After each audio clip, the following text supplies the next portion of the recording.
look at the Huawei Mate 9 Pro Edition. This is not the Porsche Design Edition. This is a slightly different phone. Basically, it looks more or less the same. However, you don't get the Porsche Design logo on top. The specs are a bit different, and the backside is not matte. It is a glossy silver finish over here, but we are having a close look at that in a second. First of all, the size. So compared to the Mate 9, this is definitely a smaller phone with its 5.5-inch display. The Mate 9 sports a 5.9-inch display, full HD panel, and also IPS, meaning the viewing angles are not... They are great, don't get me wrong, but they're just not as good as the AMOLED panel on the Mate 9 Pro. Also, the resolution is different. As I said, full HD on the Mate 9. This has a 2K display, which means 2560 by 1600 is the resolution, and it definitely is a lot sharper compared to the Mate 9. And also the colors really pop just a little bit more.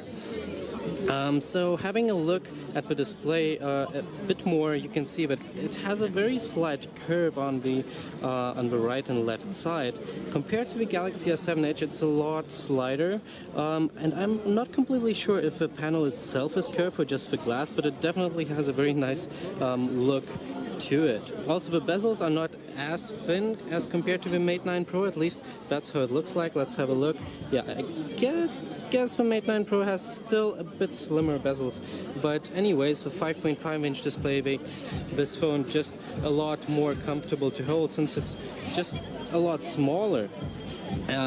So having a look at the bottom, you can see that we have a home button over here, which is also new compared to the Mate 9. This has an integrated fingerprint reader.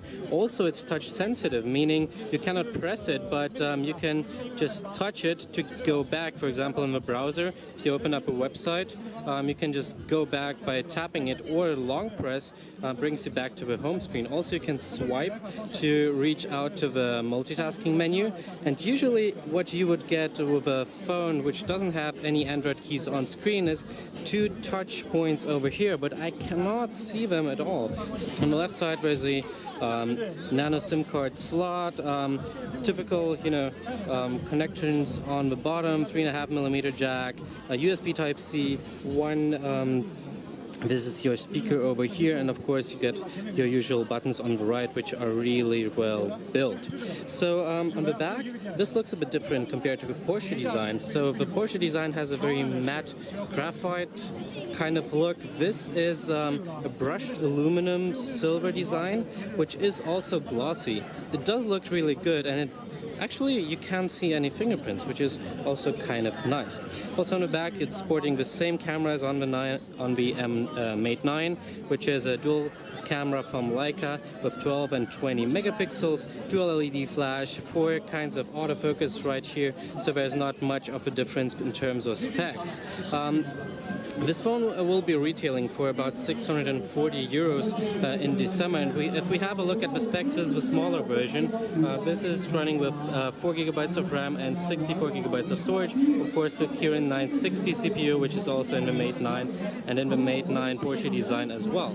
The bigger version has 128 GB of internal storage and 6 GB of RAM, but this is definitely just enough to get it running really smooth. And with the Kirin 960 CPU, this is one of the fastest phones. What I also really like is, compared to the Mate 9, the battery is basically the same. This is 9,000 milliamp hours, meaning you get a really nice, decent battery life for, I would say, 1 to 2 days. So for such a handy phone, this is definitely one of the highlights. It's a really nice and handy phone with a huge battery, beautiful curved display, and some really nice performance.